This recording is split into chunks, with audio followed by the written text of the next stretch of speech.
ایک بادشاہ تھا جس کے محل میں ایک شاندار باغ تھا۔ وہاں ہر قسم کے خوبصورت اور خوشبودار پھول کھلے رہتے تھے، لیکن اس باغ میں سب سے قیمتی چیز ایک جادوئی درخت تھا جس پر سونے کے سیب لگتے تھے۔ یہ درخت نہ صرف اپنی چمکدار سنہری شاخوں کی وجہ سے منفرد تھا، بلکہ یہ بادشاہ کی سلطنت کی خوشحالی کی علامت بھی تھا۔ ایک دن بادشاہ نے محسوس کیا کہ درخت کے کچھ سیب غائب ہیں۔ پہلے تو اس نے سوچا کہ شاید وہ کسی قدرتی وجہ سے گرے ہوں گے، مگر جب روزانہ ایک سیب کم ہونے لگا تو وہ فکر مند ہو گیا۔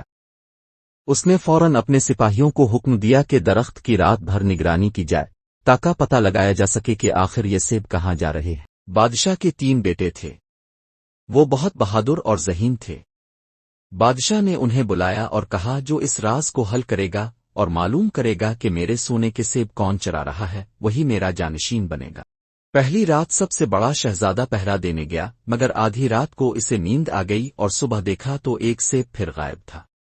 دوسری رات دوسرے شہزادے نے پہرا دیا، مگر وہ بھی نیند کے آگے ہار گیا۔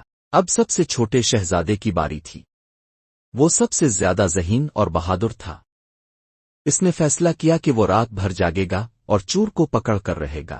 آدھی رات کے وقت جب پوری دنیا سو رہی تھی، اچانک آسمان میں ایک سنہری روشنی نظر آئی اور ایک حسین پرندہ جس کے پر سونے کی طرح چمک رہے تھے درخت پر آ کر بیٹھ گیا۔ وہ اپنی چونچ سے سونے کا ایک سیب توڑنے ہی والا تھا کہ شہزادے نے فوراً تیر چلایا۔ تیر پرندے کو تو نہ لگا، مگر اس کے ایک پر کو چھو کر زمین پر گر گیا۔ جب بادشاہ نے وہ سنہری پر دیکھا تو وہ حیران رہ گیا۔ اس نے کہا، یہ کوئی عام چور نہیں بلکہ کوئی جادوئی پرندہ ہے، ہمیں اسے پکڑنا ہوگا۔ سب سے چھوٹے شہزادے نے اپنے والد سے اجازت لی اور اس جادوئی پرندے کی تلاش میں نکل پڑا۔ وہ کئی پہاڑوں اور جنگلات سے گزرا، آخرکار اسے ایک بڑی جھیل کے کنارے ایک بوڑھا شخص ملا۔ اس بوڑھے نے شہزادے کو بتایا کہ وہ پرندہ ایک ظالم بادشاہ کے محل میں قید ہے۔ بوڑھے شخص نے شہزادے کو مشورہ دیا، اگر تم اس پرندے کو آزاد کرنا چاہتے ہو تو رات کے وقت چپکے سے محل میں داخل ہو اور پنجرے کا دروازہ کھول دو، لیکن یاد رکھنا سنہری پنجرے کو نہ چھونا ورنہ خطرہ ہوگا۔ شہزادہ چپکے سے محل میں داخل ہوا اور پرندے کے قریب پہنچا، مگر جیسے ہی اس نے پنجرے کو ہاتھ لگایا محل میں گھنٹیاں بجنے لگیں اور سپاہیوں نے اسے پکڑ لیا۔ ظالم بادشاہ نے کہا، اگر تم میری 3 آزمائشیں پوری کرو تو میں تمہیں پرندہ دے دوں گا۔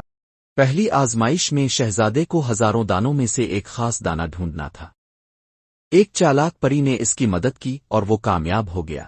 دوسری آزمائش میں اسے ایک پہاڑ کھود کر ایک دریا نکالنا تھا۔ پری نے اپنی جادوئی طاقتوں سے یہ کام کر دیا۔ تیسری آزمائش میں شہزادے کو ایک خوفناک دیو سے لڑنا تھا۔